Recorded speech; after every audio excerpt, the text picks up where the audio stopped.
The transport ship left without him. Jiho stood on the loading dock of Talvek mining station and watched the engines flare bright in the darkness of space. His chest felt tight. Everything he owned was in the small bag at his feet. His credits were gone. The company had taken them all for contract violations they said he committed. It was a lie. But lies didn't matter when you were alone on a station at the edge of known space. The dock was cold. Jiho pulled his jacket closer and walked toward the station entrance. His breath made small clouds in the air. The Velmar who ran this place didn't keep their stations warm like humans did. They were reptilian, cold-blooded, and they liked it this way. Inside, the station was quiet. A few Velmar workers moved through the corridors, their scales catching the dim light. They were tall, taller than most humans, with long faces and golden eyes that seemed to see everything. When they noticed Jiho, they moved away. Some hissed softly. Humans were not welcome here. Humans were loud and reckless, and caused problems. That's what the Velmar believed. Jiho found the administration office. The administrator was an old Velmar named Kes. His scales were pale gray with age, and his eyes were cold when he looked at Jiho. "I need help," Jiho said. "My transport left me. I have no way off this station." Kes barely looked up from his data screen. "That is not our problem, human. You should have paid your debts." "I didn't have debts. The company lied. They wanted to avoid paying my contract." "Again, not our problem." Kes's voice was flat. "You cannot stay here. We do not have resources for outsiders. Where am I supposed to go?" Jiho felt anger rising in his chest. "The next transport won't arrive for 3 months. Find a way to survive until then. But you cannot use station resources. Those are for workers only." Kes turned back to his screen. The conversation was over. Jiho left the office. His hands were shaking. 3 months. He had maybe a week of food in his bag. No money. No friends. No one who cared if he lived or died. He walked through the station, looking for anything that might help. Maybe someone needed repair work. Maybe someone would trade food for labor. But every door closed when he approached. Every Velmar turned away. By the 3rd day, Jiho's food was half gone. By the 5th day, he was hungry all the time. He found an abandoned storage room in the lower levels and slept there, using his jacket as a blanket. The cold made his bones ache.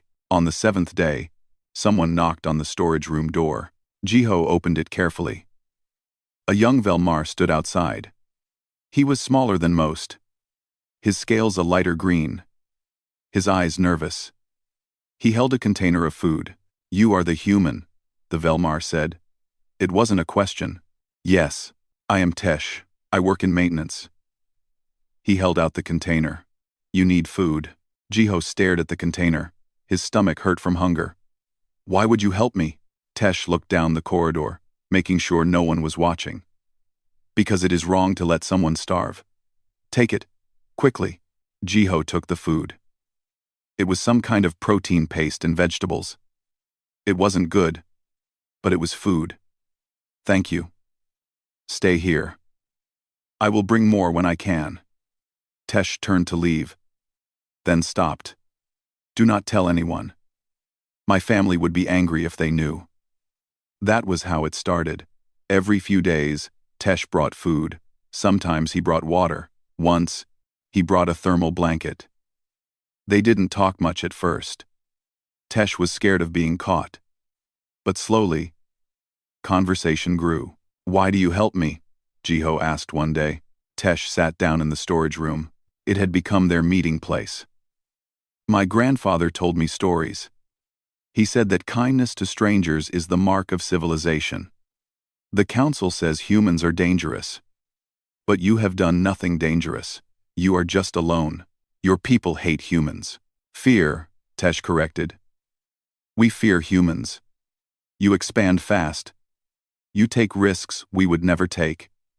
You are unpredictable. But fear is not the same as hate." Jiho smiled.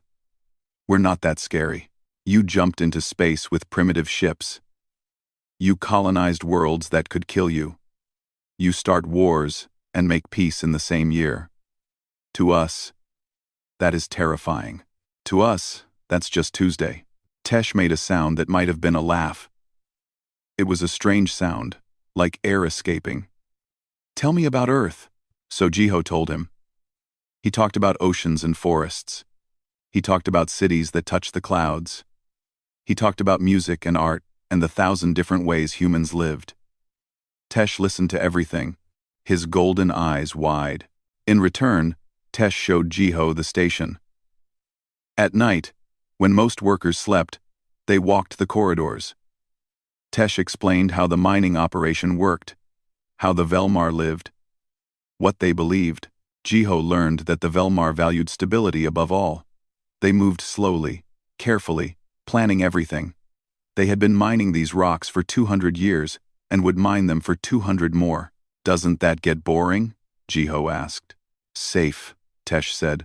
Not boring. Safe. 2 months passed. Jiho helped where he could.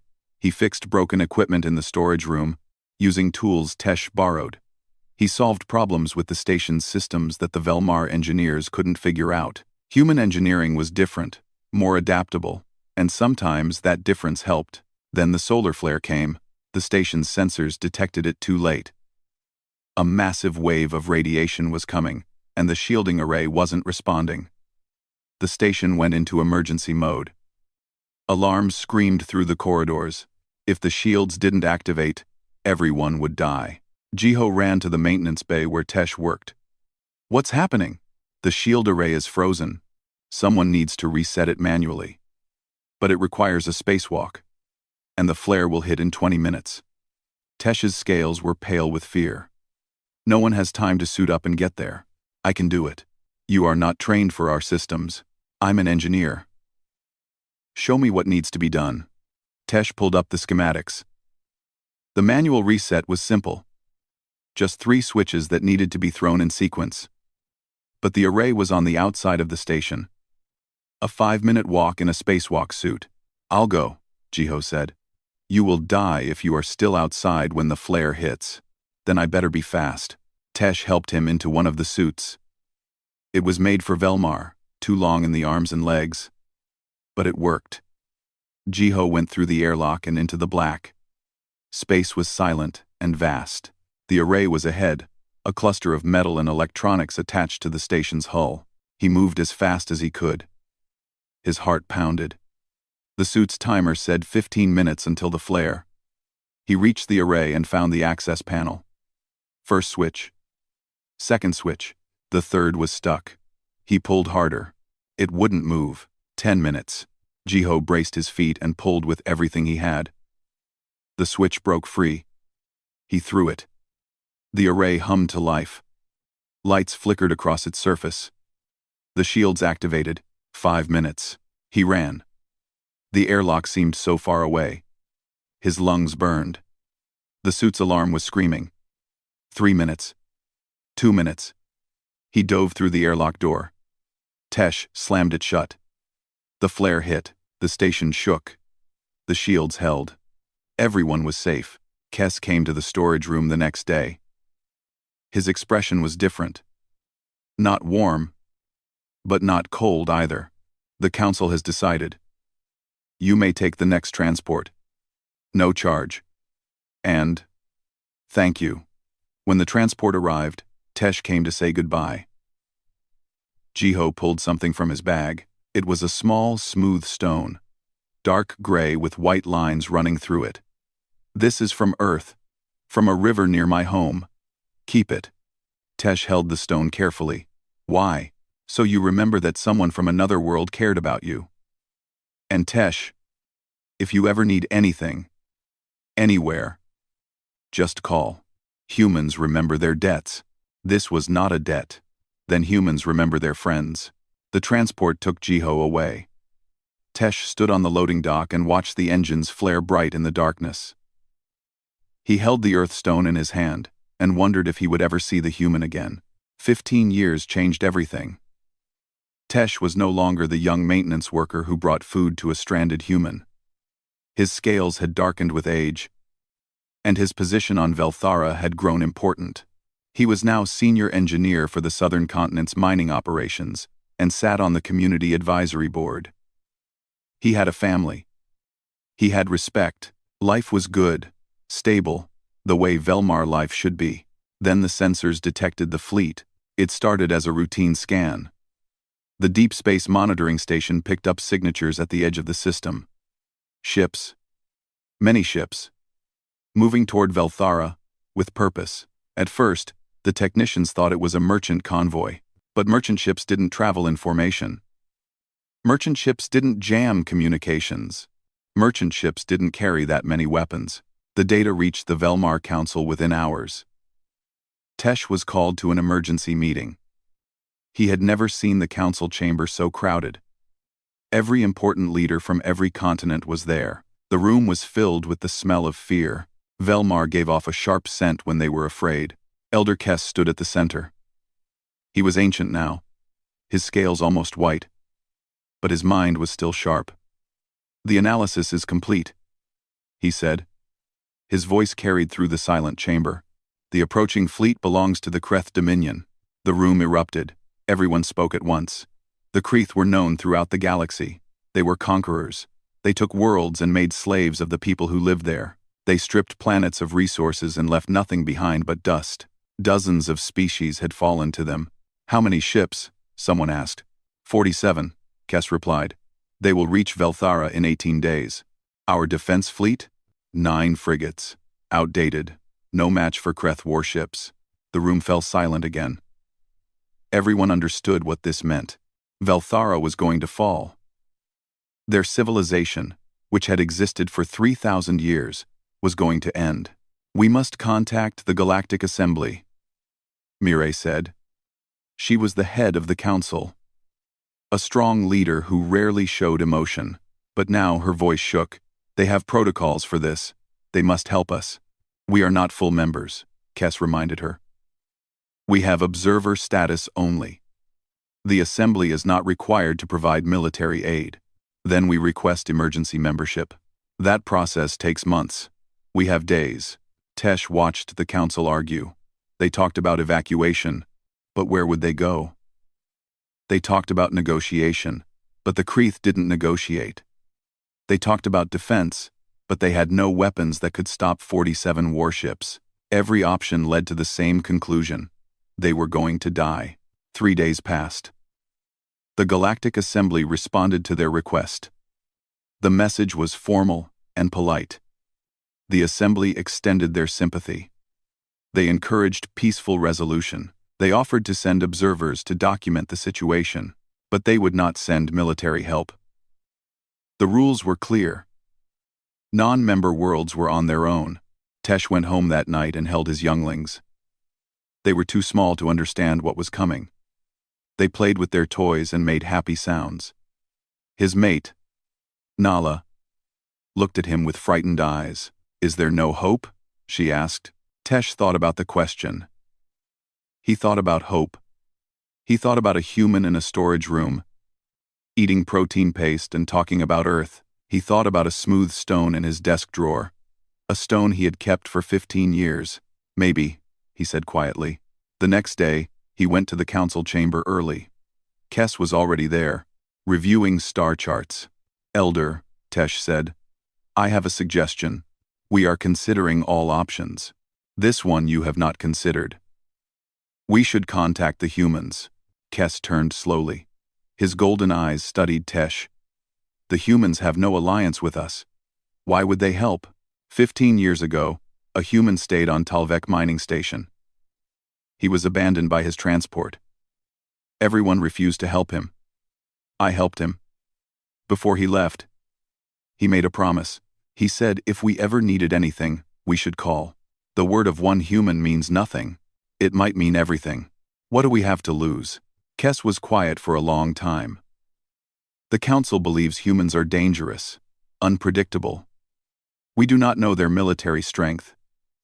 We do not know their intentions. Calling them might bring a different kind of threat, or it might save us.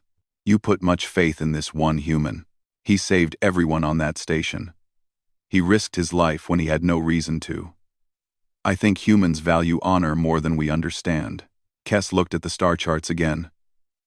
At the approaching Kreth fleet. At the countdown that showed 13 days remaining. What was his name? Jiho. You can find him? I kept his contact information. He said to call if I needed help. I never thought I would. Kess made a decision. Tesh could see it in the way his scales shifted. The council will not authorize this officially. If you want to contact this human, you do it on your own. If he refuses, if he brings trouble, it will be on you. I understand. Do you still have the stone he gave you? Tesh was surprised. You knew about that? I know many things. Do you have it? Yes. Then use it. Show him you remembered. Show him we remember. Tesh went to his home and retrieved the stone from his desk. It was still smooth. Still beautiful. He set up a recording device and composed his message. He tried several times. How do you ask someone to save your entire world? How do you call in a debt that was never really a debt? Finally, he just spoke from his heart. Jiho, my friend, this is Tesh. I do not know if you remember me. 15 years ago, you stayed on Talvek Station. I brought you food. You fixed our shields and saved many lives. When you left, you gave me a stone from Earth and told me to call if I ever needed help. I kept the stone. I kept your promise in my heart. Now I must ask for that help. Our world is under threat. The Kreth Dominion is coming with 47 warships. We have 9 frigates. We have no allies. The Galactic Assembly will not help us. In 18 days, my people will be destroyed. I do not ask for you to fight our battle. I do not ask for military help, but if Earth has any resources, any way to help evacuate our younglings, any diplomatic pressure you can apply, I beg you to try. I know this is much to ask. I know we are not your people. But you said humans remember their friends. I hope that is true. I hope you remember me. He attached coordinates. He attached data about the Kreth fleet. He attached everything that might be useful. Then, he held up the stone to the camera. I still have this. I have kept it safe. It reminds me that kindness exists in the universe, that someone from another world cared enough to give me something precious. I hope Earth is as kind as you were. He sent the message. It would take days to reach Earth, then more days for any response. If there was a response, Tesh told no one what he had done. He went about his duties. He helped plan the evacuation that would save so few. He held his younglings and told them stories about safety. 5 days later, the response came. It was a text message, short and simple. Hold on. We're coming. All of us. Jiho. Tesh read it 3 times. 4 times. He didn't understand. What did all of us mean? Was Jiho bringing a transport ship? A few refugees ships? That would be something. That would save some lives. He brought the message to Kess. The elder read it and tilted his head in the way Velmar did when they were confused. What does he mean by all of us? I don't know. 2 days later, Earth sent an official communication to the Velmar Council. It was formal and direct. The 4th Fleet of Earth's Defense Force was en route to Velthara. Estimated arrival, 13 days. Purpose: defense and humanitarian assistance. Commander: Admiral Jiho Park. The council chamber erupted again. But this time it was not fear. It was confusion. What is a fleet? Someone asked. How many ships is a fleet? Another wondered. Why would humans send military forces for us? Mireille pulled up information about Earth's military. It was limited. Earth was relatively new to galactic politics. They had colonies, but they were not a major power. Their military strength was unknown. Some reports called them reckless. Some called them brilliant. No one really knew. This could be a mistake, someone said. What if they arrive and cannot help? What if the Kreth destroy them too? But Kess was looking at the message differently. Admiral, he said slowly. The human who helped us 15 years ago is now an admiral. He commands a fleet. Does that mean he is important? Tesh asked. Very important. Admirals command large military forces. If Earth sent him, They sent someone they trust. Mireille stood. We have 12 days until the Kreeth arrive. The human fleet will arrive the day before. If they can buy us time, we can evacuate more people. If they can help us negotiate, we might survive. It is more hope than we had yesterday. The council agreed. They sent a response to Earth. They thanked them. They provided intelligence about the Kreeth fleet. They prepared for the arrival of their unexpected allies. Tesh went home that night and held the Earth stone. Jiho had remembered. After 15 years, across the vast distance of space, a human had remembered a promise made in a storage room. What kind of people are they? Nala asked. Tesh thought about it. I met one human. He was alone and afraid, but he never gave up. He fixed what was broken. He saved people who treated him badly. He kept his promises, and now he is coming with a fleet. Yes. Do you think they can win? Tesh didn't know, but for the first time in days, he felt something other than fear. He felt hope. The message arrived at Earth Fleet Command at 0400 hours. Admiral Jiho Park was in his quarters when his personal terminal chimed. He almost ignored it. Messages could wait until morning, but something made him check. The sender was listed as unknown. The origin was Velthara. Jiho sat up. He hadn't heard that name in years. He opened the message and saw a face he never thought he would see again. Jiho, my friend. This is Tesh. Jiho watched the entire message. He saw the fear in Tesh's golden eyes. He saw the stone. That smooth piece of earth he had given away so long ago. When the message ended, he sat in silence for several minutes. Then he got dressed and went to Fleet Command. The night officer was surprised to see him. Admiral? Is everything okay? Wake the Defense Council. Emergency meeting. 1 hour. Sir, it's 4 in the morning. I know what time it is. 1 hour. The Defense Council met in the secure conference room.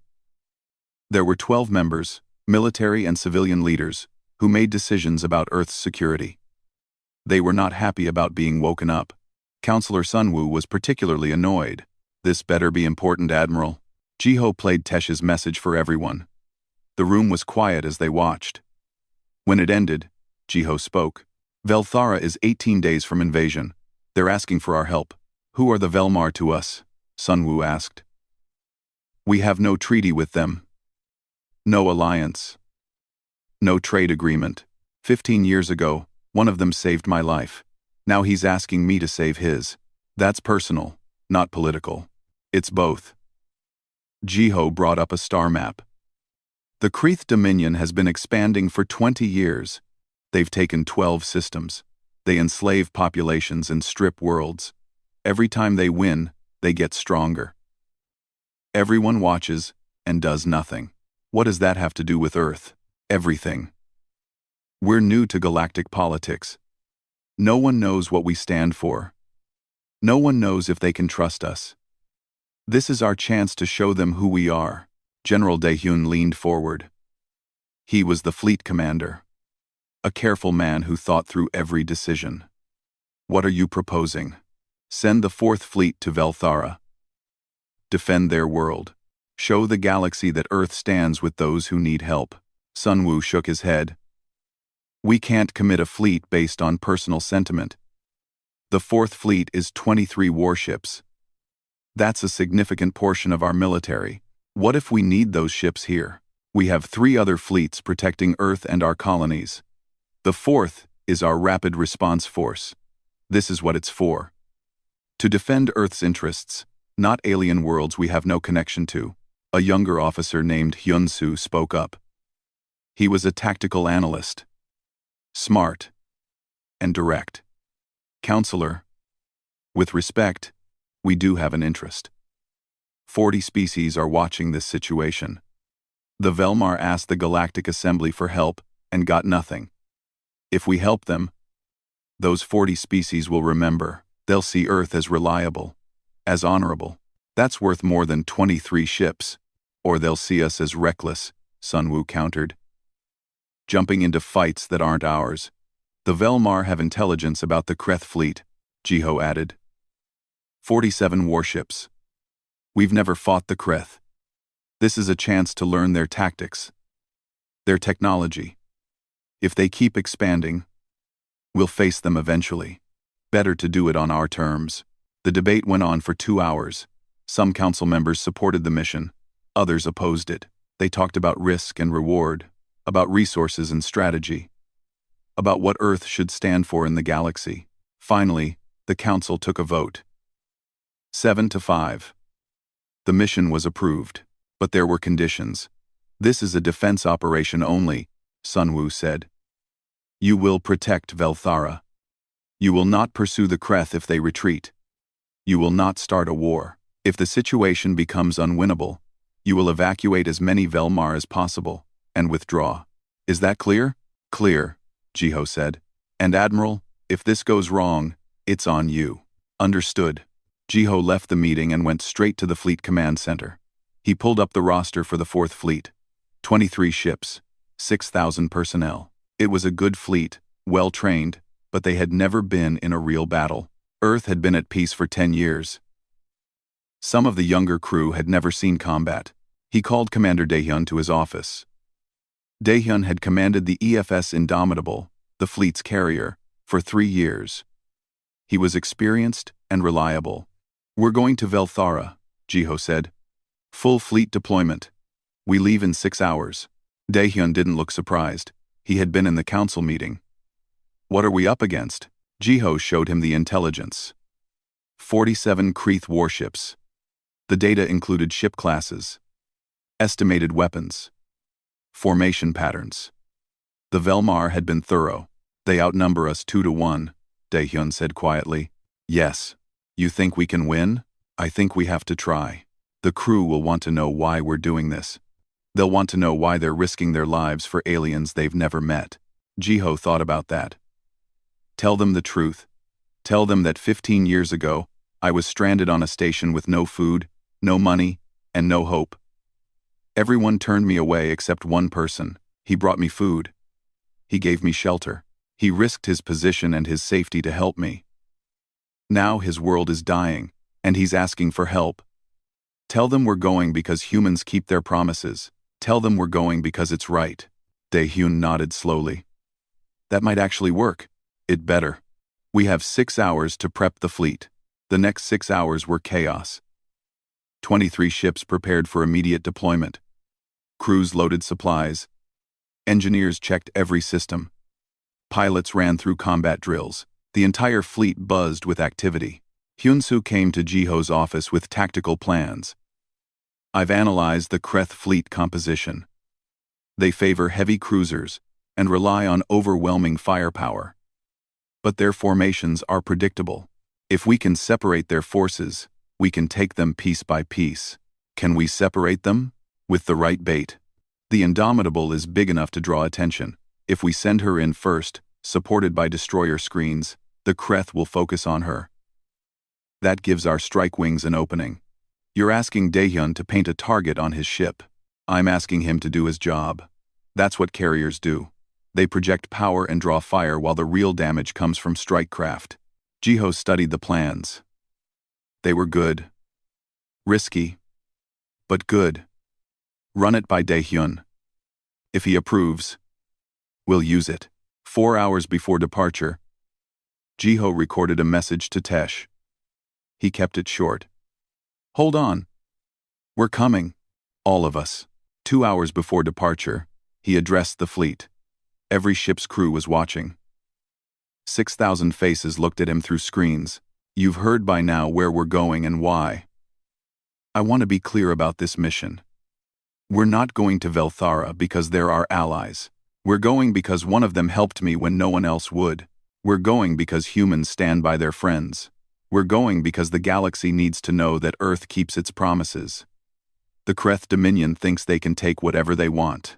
They think no one will stop them. Today, we prove them wrong. This won't be easy. We're outnumbered. But we have something they don't. We have a reason to fight. We're not fighting for conquest or resources. We're fighting for people who can't fight for themselves. That makes us stronger. I've never been more proud to serve with you. Let's show the galaxy what humans can do. The fleet departed on schedule. 23 ships entered jump space, racing across the stars toward Velthara.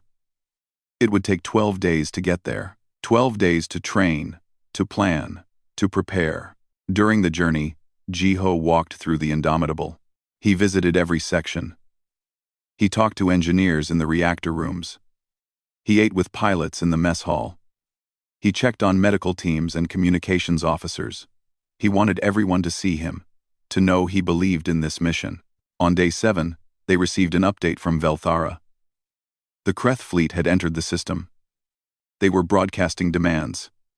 Surrender or die. The Velmar were evacuating cities, but there wasn't enough time. Millions would be left behind. On day 10, Squadron Leader Jiwan came to Jiho with a question. She was young, only 26, but she was the best pilot in the fleet. Sir, I've been talking to my pilots. We want to know what happens if we lose. We won't lose, but if we do? Jiho looked at her. If we lose, we make sure the Velmar can evacuate. We buy them time with our lives if we have to. No one gets left behind. That's what I told my pilots. Just wanted to make sure I was right. You were right. On day 12, they reached Velthara. The Kreth fleet was already there, surrounding the planet in a blockade formation. 47 warships. Just like the intelligence said, they were massive, dark and angular, bristling with weapons. The Fourth Fleet dropped out of jump space at the edge of the system. The Kreth detected them immediately. A message came through, broadcast on all frequencies. The voice was harsh and mechanical. Unknown vessels, you are trespassing in Kreth space. Withdraw immediately or be destroyed. Daehyun looked at Jiho. They're claiming the system already. They can claim whatever they want. Jiho opened a channel. This is Admiral Jiho Park of the Earth Defense Force. Velthara is a sovereign world under our protection. You are ordered to withdraw immediately. There was a pause, then laughter. Harsh, mocking laughter. Earth? We have never heard of Earth. You have 23 ships. We have 47. Leave now, or die with the Velmar. Jiho looked at his crew. At Daehyun and Hyunsu, and all the others who had traveled so far. They looked back at him with steady eyes. They were ready. To all Kreth vessels, Jiho said calmly. You have 5 minutes to begin withdrawal. After that, we will consider you hostile and respond accordingly. More laughter. You are either brave or stupid, Earth Admiral. We shall see which. Jiho closed the channel. He looked at Daehyun. Sound general quarters. Launch all strike craft. Signal the fleet. We're going in. Alarms rang through every ship. 6,000 humans moved to battle stations. Fighters launched from carrier bays. Weapons powered up. Shields activated. The Fourth Fleet moved forward. The Kreth stopped laughing. The Kreth fleet moved into attack formation. 47 warships rearranged themselves, forming 3 battle groups. They were confident. They had won dozens of battles with these tactics. They would win this one too. On the surface of Velthara, Tesh watched the sky. He stood in an emergency command center with hundreds of other Velmar. Massive screens showed the space above their world. The Kreth fleet was a dark cloud. The human ships looked so small in comparison. They cannot win, someone said. There are too many Kreth. They came anyway, Tesh replied quietly. They came all this way for us. Elder Kess stood beside him. Let us hope their courage is matched by their skill. In space, Admiral Jiho studied the tactical display. The Kreth were arranging themselves into a hammer formation. 3 groups would strike from different angles, crushing the Fourth Fleet between them. It was effective, but predictable. Hyunsu, Jiho said. Execute Plan Delta. Yes, sir. The Fourth Fleet split into 4 groups. 3 destroyer squadrons moved to intercept the Kreth battle groups. The carrier Indomitable and her escorts drove straight toward the Kreth center. The Kreth commander, Overlord Vareth, watched from his flagship. The humans were dividing their forces. Foolish. He opened a channel. All ships, fire at will, destroy them. The first Kreth battle group opened fire. Energy beams lanced through space, bright and deadly. The human destroyers scattered, moving fast and erratic. The Kreth weapons mostly missed. When they hit, human shields flared, but held. Then the humans fired back. Vareth watched in surprise as kinetic rounds tore through space. They moved at incredible speed, accelerated by magnetic rails. 3 Kreth cruisers took direct hits. Their shields collapsed. Armor shattered. 1 ship broke in half. "What are these weapons?" Vareth demanded. "Kinetic accelerators," his tactical officer reported. "Solid projectiles moving at relativistic speeds. Primitive, but effective, Overlord." The human destroyers kept moving, kept firing. They didn't stay still like most species did. They danced through space, using their engines in ways that seemed impossible. Thrust here, drift there, fire, thrust again. It was chaos. Beautiful, deadly chaos. Squadron leader Jiwan led her fighters toward the second Kreth battle group. She had 48 craft under her command. The Kreth launched their own fighters to intercept. There were more of them, nearly 100. "Stay tight," Jiwan said over the squadron channel. "Delta formation." On my mark, the fighters met in a swirling dogfight. The Kreth pilots were good, but they fought the way they always fought. Predictable patterns, standard maneuvers. The human pilots fought differently. They used every trick they had. Rolls and loops and sudden direction changes that should have been impossible. G1 locked onto a Kreth fighter. She waited until the last moment, then fired. The Kreth ship exploded. She didn't celebrate. She was already looking for the next target. 2 on your 6. G1, her wingman called. "I see them. Stay with me."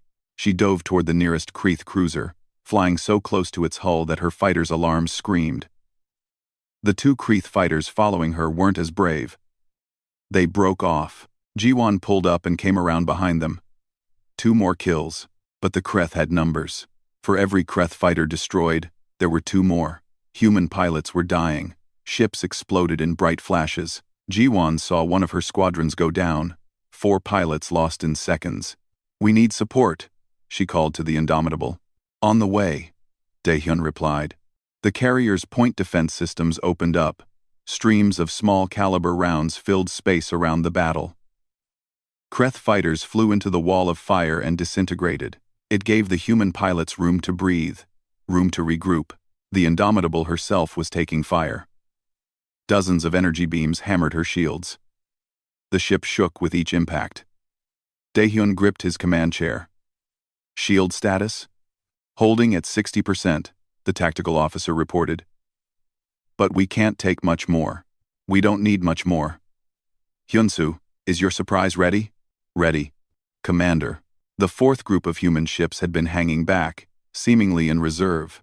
But they weren't reserves. They were the Hammer. 4 destroyers, and 1 very special ship, called the Soul's Hammer. The Soul's Hammer was an experimental dreadnought. Earth had built only one. She was smaller than a Kreth battleship but armed with a weapon no one had seen before. A magnetic accelerator cannon that ran the entire length of the ship. It took tremendous power to fire, and the recoil was massive. But the projectile it launched could punch through almost anything. "Soul's Hammer," Jiho said.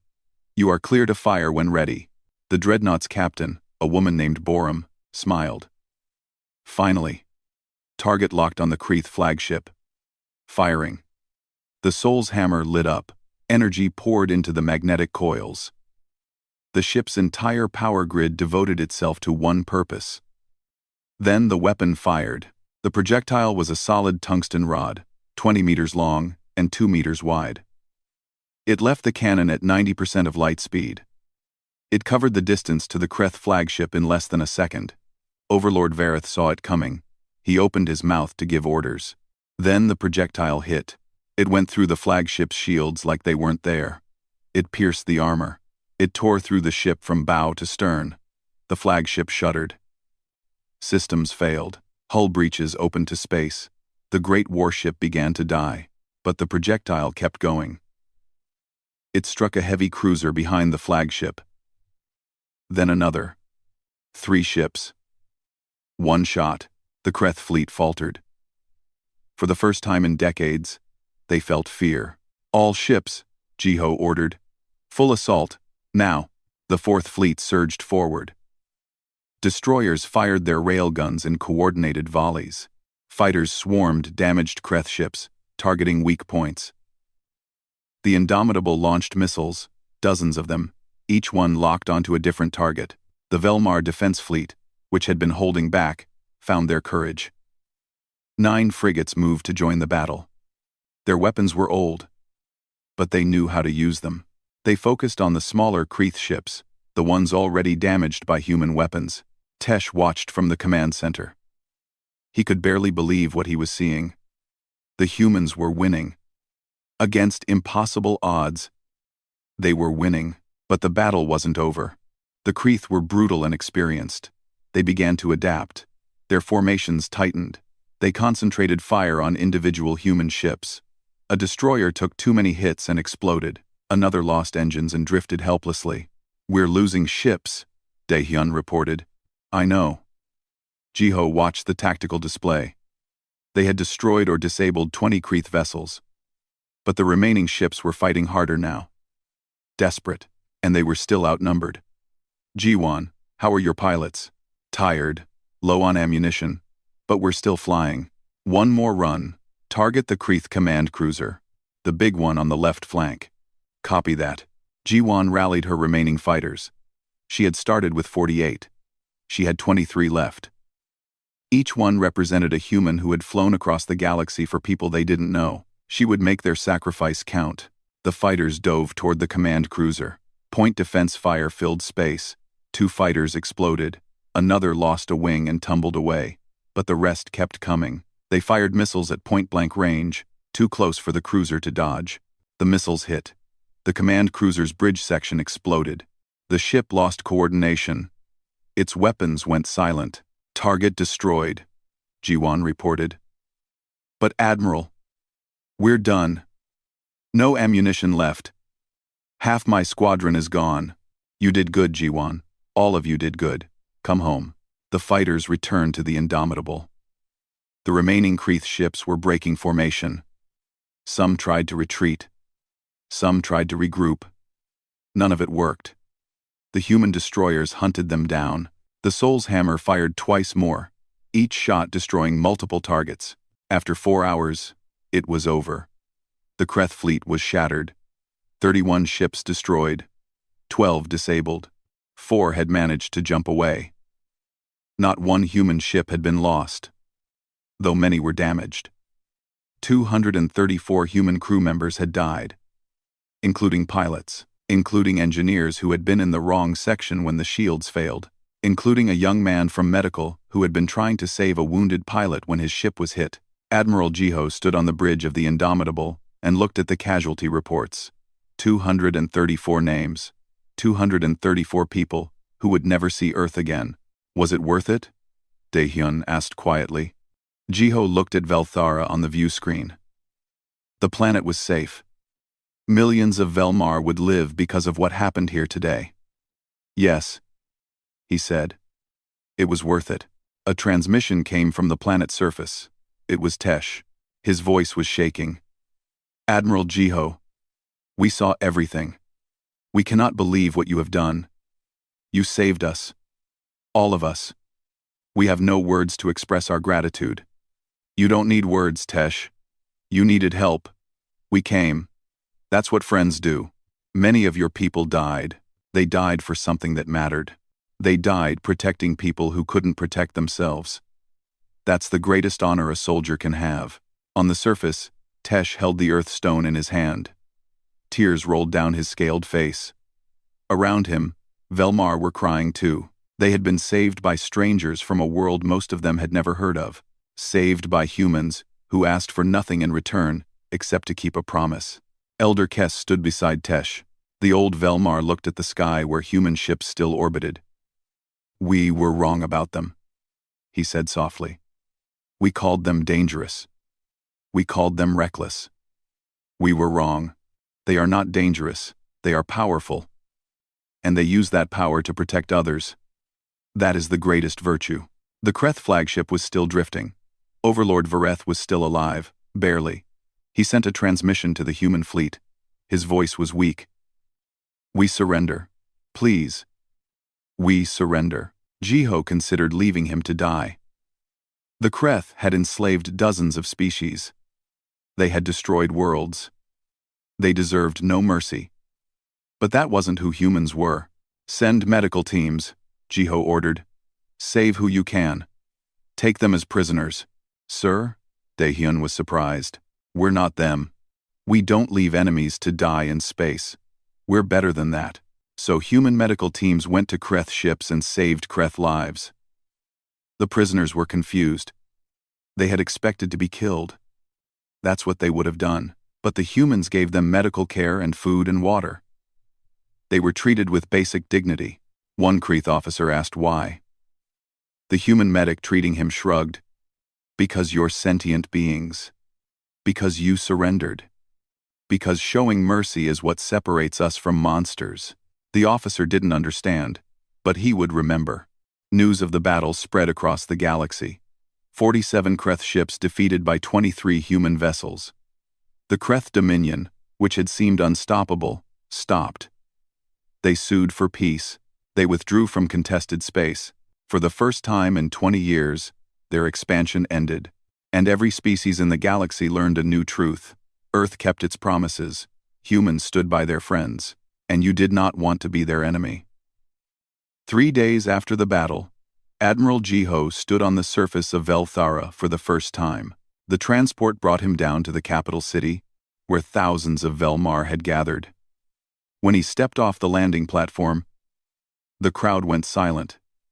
Then, they began to make a sound. A deep thrumming that came from their chests. It was the Velmar way of showing respect and gratitude. Tesh was waiting at the base of the platform. He was older now. His scales darker. His movements slower. But his golden eyes were the same. He looked at Jiho and didn't know what to say. Jiho smiled. Hello, old friend. Tesh made a sound that was half laugh, half sob. You came. You really came. I told you I would. They stood there for a moment. Two people from different worlds who had changed the course of history. Then Tesh held out the Earthstone. You should take this back. The debt is paid. Jiho shook his head. Keep it. This was never about debt. This was about friendship. R. This was about friendship. R. R. R. R. R. R. R. R. R. R. The Velmar Council held a ceremony in the Great Hall. It was the largest building on the planet, carved from a single piece of crystal that glowed with soft light. Every important leader was there. Every survivor wanted to see the humans who had saved them. Elder Kess spoke first. His voice was still strong despite his age. We owe our lives to Earth. We owe our civilization to humans. We were wrong about your people. We called you reckless and dangerous. We refused to help one of you when he needed us. Only one young Velmar showed kindness, and that one act of kindness saved us all. Mireille, the head of the council, stepped forward. We wish to offer Earth a formal alliance. Military, economic, cultural, whatever you need, we will provide. We are forever in your debt. Jiho stood before the council. Behind him were Commander Daehyun, Hyunsu, Squadron Leader Jiwon, and Captain Borum. They represented the thousands who had fought and the hundreds who had died. We appreciate the offer, Jiho said, but we did not come for an alliance. We came because it was right. We came because one of you helped me when I had nothing. That kind of kindness should never be forgotten. It should be repaid. Then what do you want from us? Mireille asked. Nothing. Well, one thing. Be the kind of people who would help a stranger. Be the kind of civilization that values kindness over fear. That's the only payment we need. The crowd thrummed again. The sound filled the hall like music, but Jiho wasn't finished. However, if you're open to it, we would like to build something together. A research station, a place where humans and Velmar can work side by side, learn from each other, and create something new. Not because of debt, but because we're friends. The council agreed immediately. Plans were made, resources were allocated. The first joint research station would be built within a year. Over the next week, Jiho toured Velthara. He visited cities that had nearly been destroyed. He met families who had been preparing to die. He saw younglings playing in parks that should have been battlefields. Everywhere he went, Velmar thanked him. They brought gifts. They offered food. They wanted to touch him, to make sure he was real. Tesh showed him the mining operations. This is where I work. We extract rare minerals that are valuable across the galaxy. With the new alliance, we can share this technology with Earth. We don't need your technology, Jiho said. We just need your friendship. You have it, forever. On the fourth day, Jiwan found Jiho in his temporary quarters. Her uniform was pressed, but her eyes were tired. She had lost 16 of her pilots. Friends. People she had trained with, flown with, laughed with. Sir, I need to ask you something. Go ahead. Was it worth it? 234 people dead. For aliens we didn't know. Was it worth it? Jiho thought about the question. He thought about the young man he had been, stranded on a mining station, starving and alone. He thought about Tesh bringing him food, taking a risk for a stranger. Come with me, he said. He took her to the memorial park the Velmar had built, 234 pillars of crystal, each one etched with the name of a human who had died. Velmar walked through the park, touching the pillars, reading the names. Parents brought their younglings and told them stories about the humans who saved them. Every person here, Jiho said. Every family, every child. They all live because of what we did. That's millions of lives. Our people died protecting them. They died for something bigger than themselves. That's worth everything. Jiwan looked at the pillars, at the Velmar, paying their respects. She nodded slowly. Yeah, I guess it is. The news of what happened at Velthara spread across the galaxy. The story changed, depending on who told it. Some said the humans had a secret weapon. Some said they had 100 ships. Not 23. Some said they were demons who destroyed without mercy. But slowly, the truth emerged. Earth had sent a fleet across the galaxy to save people they didn't know. They had fought against impossible odds and won. They had shown mercy to defeated enemies, and they asked for nothing in return except friendship. Within a month, 12 species contacted Earth requesting diplomatic relations. Within 3 months, it was 40 species. The Galactic Assembly, embarrassed by their failure to help the Velmar, offered Earth full membership with all privileges. Earth accepted. Admiral Jiho became the face of Earth's military. Reporters wanted to interview him. Politicians wanted to meet him. But he avoided most of it. He had done his job. He had kept his promise. That was enough. 6 months after the battle, the research station opened. It was beautiful.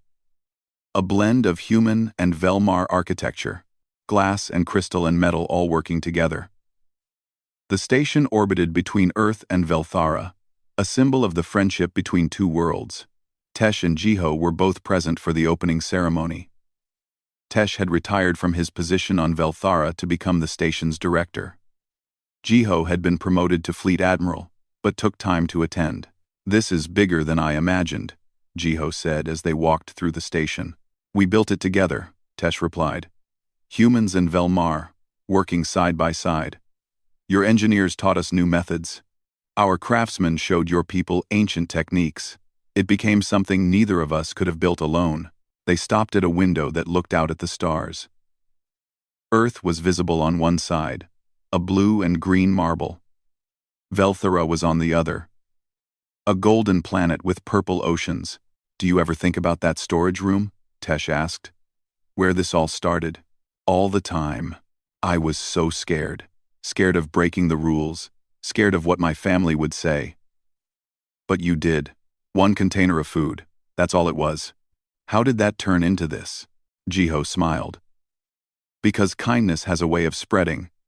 You showed me kindness. I came back when you needed help. Now humans and Velmar are friends. Who knows where it will go from here? The station filled up quickly. Human scientists and engineers worked alongside Velmar researchers. They studied everything from mineral extraction to medical technology. But more importantly, they learned about each other.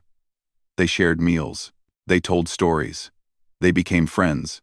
Young people from both species trained together. A human named Kyungmin, who was 6 years old, became best friends with a young Velmar named Shell.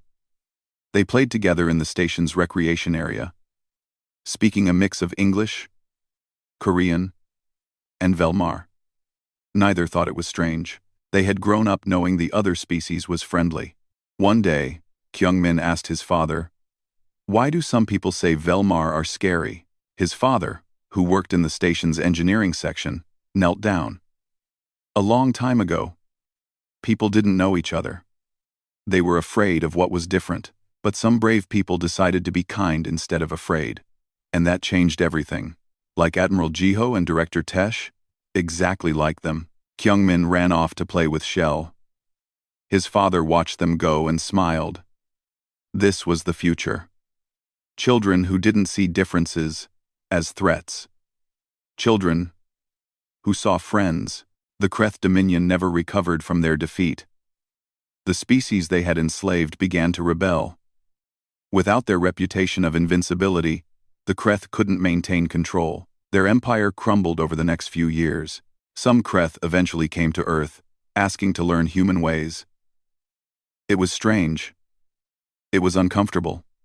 But Earth accepted them, because Earth believed in second chances. Overlord Vareth, who had commanded the fleet at Velthara, was one of them.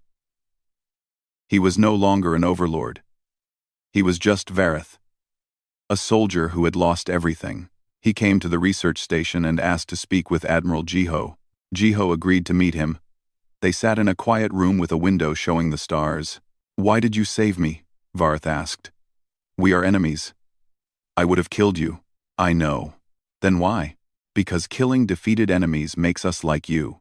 Showing mercy makes us human." Vareth was quiet for a long time.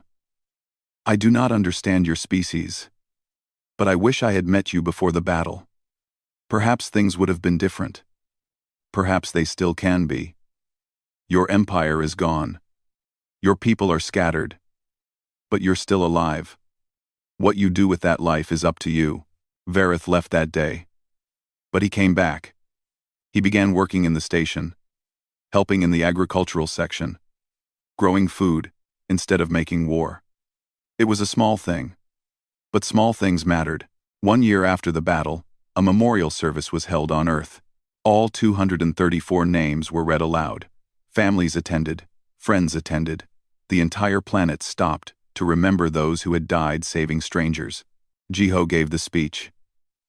He stood before thousands and spoke about sacrifice and honor and what it meant to be human. They went across the galaxy for people they had never met.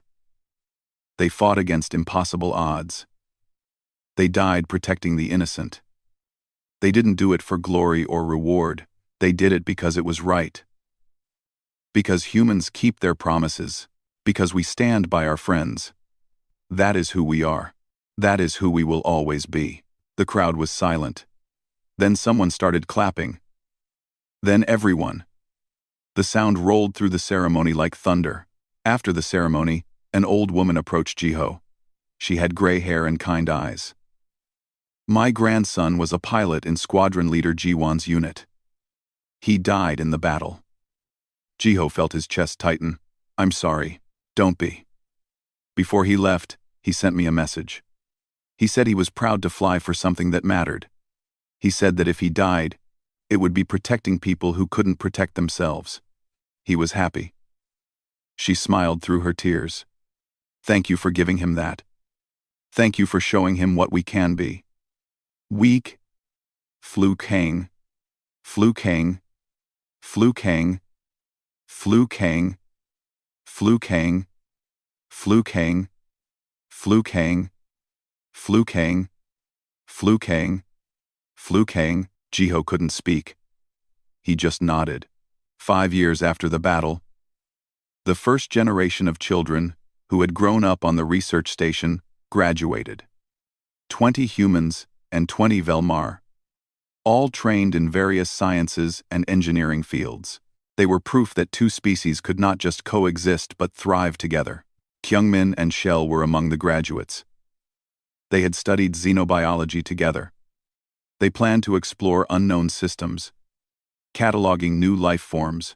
They would go together, human and Velmar, friends since childhood. At the graduation, Tesh gave a speech. He was even older now, his scales almost gray, but his voice was still strong. When I was young, I brought food to a starving human. I did not know that this small act would save my entire species. I did not know it would create friendships that would span generations. That is the lesson I leave with you. Small acts of kindness can change everything. Never forget that. The graduates applauded. Parents cried. The galaxy watched and saw the future. Jiho retired from active service but stayed on as an advisor. He spent most of his time at the research station, working with Tesh on various projects. They were old men now, both of them, but they were content. One evening, they sat in the observation deck, watching the stars. It was their favorite place, where everything was quiet and vast and beautiful. Do you remember what you said to me? Tesh asked. On Talvek Station, when you left? If you ever need anything, just call. You kept that promise. I did. It changed the galaxy. Jiho shook his head. You changed the galaxy. You showed kindness when everyone else showed fear. I just responded to that. Then we both changed it. Together, they sat in comfortable silence. Two old friends who had bridged the gap between worlds, who had shown that friendship could transcend species and distance and time. Below them, human and Velmar children played together. Above them, stars shone in their billions, and somewhere out there, other species were learning the lesson that had started in a storage room with a container of food. Kindness matters. Promises should be kept, and when someone helps you, you help them back. Not because of debt, not because of obligation, because that's what friends do.